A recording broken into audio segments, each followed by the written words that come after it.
Hi, good morning. This is your pambansang Wamo and Jay Panagit. In today's video, i-unbox natin ang Huawei Watch Fit 3 na nabili ko sa Shopee last June 6, 2024 during their sale at 666. So, in the box, makikita ninyo, di ba, yung license number, the product serial number. Then, actually, this is my third Huawei Watch Fit acquired. Of course, I have my Huawei Watch Fit Generation 1 and Huawei Watch Fit Generation 2. Kaya nga lang, natagalan yung pag-aantay ko kasi ito talaga yung hinahanap kong variety ng Huawei Watch Fit 3. Ang gusto ko kasi Huawei Watch Fit is yung design niya. So, inaantay ko na sana gumawa sila ng isang Huawei Watch Fit na may can accommodate calls. Ito na nga, yung variation ng Huawei Watch Fit that comes in Generation 3 that can accommodate or answer calls through loudspeaker and with a microphone built-in mismo sa produkto nila o nitong watch na to. So yan, binubuksan ko na yung box. Di ako nakakuha ng scissor o gunting dun sa labas kasi nandito na ako sa loob ng bahay. So, medyo nahirapan ako sa pagbubukas kasi super sealed. Ayan. So, yung color na available that time during the sale of Shopee, kung saan that time, meron silang installment na 0% interest. Kasi yung sa Huawei consumer, the only accepted credit card is Metrobank, kung saan wala tayong ganon. So, I advise sa may hihilig mag-umorder ng mga gadget, bumili na kayo during the sale ng Shopee. And I would like to note that this is not sponsored by Huawei nor by Shopee. So, ito na nga, nabuksan ko na nga. So, itong Huawei Watch Fit 3 is available in the strap of color gray, white, green, pink, and black. So, ayan, bukas na. So, napakaganda. Napakaganda niya. So, elegant. So, ang sabi nga nila, itong design na to is kamukha ito ng Apple. Ng Apple na product, itong Huawei na Watch Fit 3. So, ayan. Sa loob ng box. Ayan. Tingnan nyo. Side by side, napakita ko sa inyo kung gaano kaganda. So, it has a dimension of 43.2 by 36.3 by 9.9 mm. May thickness of the band as measures its thinnest location. With its wrist size, it has 120 to 190 mm for the pink and gray, green, white, and black. Ang size niyang strap niya is 130 to 210 mm. And as to weight, it has an approximately of 26 gram without the strap. So, ayan. So, anong loob ng box? So, binuksan natin. Sa side, makikita natin, andyan yung, di ba na nawawala yan? Andyan yung niya, yung power cord that is used for charging. Yan. So, yan na nga. Kitang-kita ninyo naman yung power cord. The charging port, it has a magnetic charging pin. Sa kabilang side. Tingnan naman natin kung ano yung nakapaloob sa kabilang side.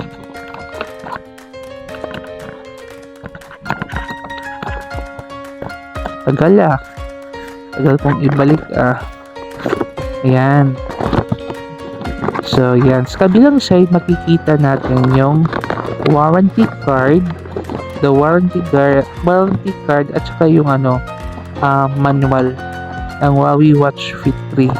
As to battery life nga pala guys, according to Huawei, which is naman, totoo naman kasi with my previous Huawei Watch Fit Gen 1 and Gen 2, it has a 10-day maximum battery life is tested under the following condition with a 30 minutes of Bluetooth calling per week, 30 minutes of music playback per week, heart rate monitoring always on, Huawei True Sleep enabled at night, and 90 minutes of exercise on average per week, GPS enabled, message notification enabled with 50 messages, 6 calls, and 3 alarms per day, and the device screen turned on 200 times per day. The 7-day typical battery life is tested under following condition. The more na gumagamit kayo ng maraming apps with your Huawei Watch Fit 3, halimbawa dito sa 7-day, typical battery is 30 minutes of Bluetooth calling per week, 30 minutes of music playback per week, heart rate monitoring always on with Huawei True Sleep enabled at night, with stress detection and auto SPO measurement enabled with 180 minutes of exercise on average per week, GPS enabled with a message notification turned on for 50 messages, 6 calls, and 3 alarms per day, and the device screen turned on for a total of 30 minutes per day, with the 4-day battery life with an AOD enabled is tested under the following condition: 30 minutes of Bluetooth calling per week, 30 minutes of music playback per week. The more na heavy user ka, the more na, syempre of course, expected na yung lifespan ng battery is will go lower than the 10 days. So na-open ko na. Pagka-open mo, pipili ka ng language doon, English. Tapos, magpapakita yung parang yung parang scanner niya. Dapat may scan sa phone. Kaya lang, ako naman mismo, yung sa kabilang phone ko na ginagamit, yung sa Huawei Nova 10 SE ko, may naka-download na kasi ako ng Huawei app at saka Huawei Health. So, hindi na siya mahirap na i-add yung Huawei Watch Fit 3. Kailangan mo na isa-add device. So, nakikita ninyo, upon opening, ang dami niya kailangan i-update yung okay mo lang. So ang dami pala niyang mga exercise guys compared to Huawei Watch 1, Huawei Watch Fit 1 Generation 1 at Huawei Watch Fit Generation 2. Itong Huawei Watch Fit Generation 3, ang daming downloaded na mga exercises, and it's an audio exercises. Tsaka naka-qualify and quantify each of the exercises. So water sports, makikita nyo doon, andun lahat. Yung sa jogging na mga sports, yung mga walking, inisa yun lahat. So ayan, binubuksan natin yung menu. So nakakatuwa nga guys, kasi it is designed talaga ng Huawei technology to cater the needs of outgoing person para monitor niya yung health niya. Ang ganda, malaking tulong nito guys. So yan, namimili na ako dyan kung anong sports or activity yung gusto kong i-add. May limitation ata, if I'm not mistaken, parang 10 yung limitation nito. So yan, it has an approximately weight of 26 grams Tandaan nyo, without a strap, with a display of 1.82-inch AMOLED display 480 by 408 pixels, may PPI 347 na po ito guys. So sa watch case, inuulit ko yung color, comes into silver, gray, green and white, pink, tarnished black, and this material is made of aluminum alloy. Yan ang watch strap nito guys. Actually, you can purchase in Huawei Consumer sa online nila, at saka actually you can also purchase it sa mga online platform like Shopee. Perfect naman yung mga class A na strap na Watch Fit 3 doon sa Shopee. So ang watch strap nito, it can be a nylon strap, a fluoro elastometer strap, a white fluoro elastometer strap. It comes in green, pink, and black. With its sensors, it has 9-axis IMU sensor with accelerometer sensor, gyroscope sensor, magnetometer sensor with an optical heart rate sensor, ambient light sensor. Sa button naman guys, makikita ninyo yung naka-protrude sa right side facing this video. It has a rotating crown with a function button. So with the system requirements, it is available and applicable this device for Android with 8.0 version or later, and sa mga Apple users, it has an iOS compatibility 13.0 version or later. As a water resistant level, it has a 5 ATM water resistant.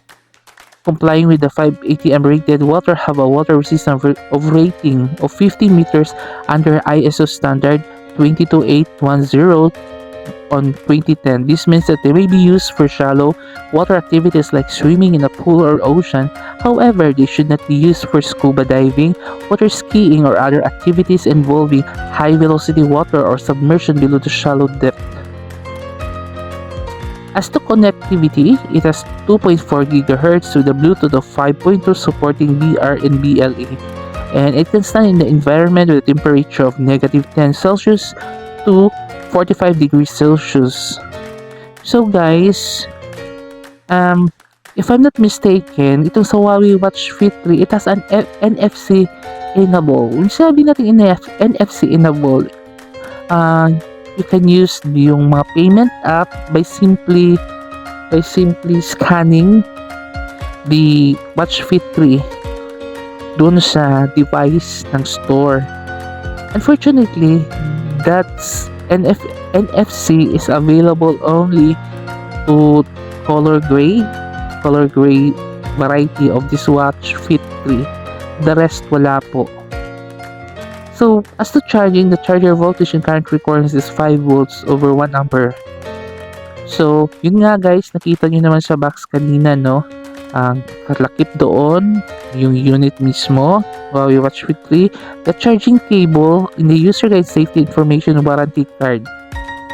So, itago nyo yung warranty card ninyo kahit doon kayo bumili sa Shopee or sa any online platform. Ang importante is piliin nyo yung Huawei official store. Huwag basta-bastang bumili doon sa mga store na hindi officially recognized by Huawei. Maganda kasi yung official store kasi yun yung online store talaga ni Huawei. Pero if you have a Metrobank card, pwede kayong mag-avail ng installment at 0%. Doon kayo pumunta sa huaweiconsumer.com. So yan nga, napakita ko na sa inyo yung mga yung mga settings niya. Sa mga settings niya, daming mga menu. Okay mo lang yan. Yan, makikita nyo rin yung sa settings nito. Andyan din yung parang tinatawag natin na Watch Fit Face. Yung parang screensaver, yung standby screen, pipili ka lang doon. Ang dami-daming pagpipilian. May mga free, you can also purchase doon na mismo sa Huawei Watch or Huawei Health na app. So doon pwede mong palitan yung yung face na Huawei nyo. Ito yung kagandahan nito, meron na siyang parang emoticon, is capable of parang moving na mga standby screen, kagaya ng flowers. Mayroong flowers na as the time, habang paggabi nag-change yung bloom ng flowers. Ito naman si Smiley, since it's early dawn, syempre tulog pa, and emoticon, nakasleep pa siya. Kaya niya, diba, nagsusnore pa yan. Moving na yung moving na yung tawag niyan, yung mga Watch Fit face niya. So, upon buying this Huawei Watch Fit 3, it comes with a free gift, the portable coffee cup. So, ayan, bubuksan na natin yung portable coffee cup. Yan. Hindi ka talaga lugi. Kasi itong Huawei Watch Fit 3, ang price nito in the market sa mga stores is around 6,400. But I've got this one sa Shopee sa halagang 5,000.